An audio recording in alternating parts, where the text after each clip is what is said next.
ruler asked him, the young ruler, "Good teacher, what must I do to inherit eternal life?" And Jesus says to him, "Why do you call me good? No one is good except God alone." Did you hear that? Remember last week we talked about how the law is a standard to show us our sin?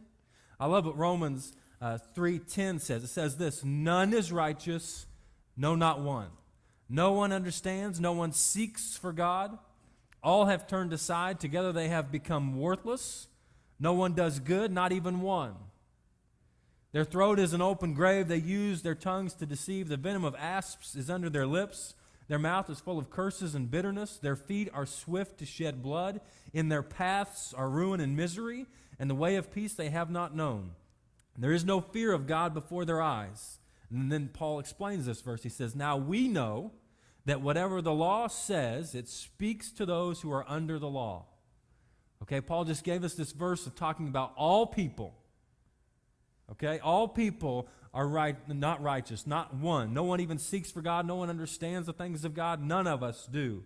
Okay, now all of us are under this law that we can't keep.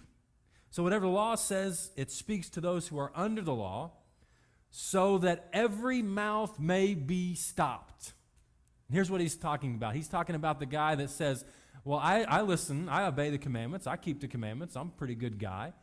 I think I'd make it to heaven if there was like a checkboard."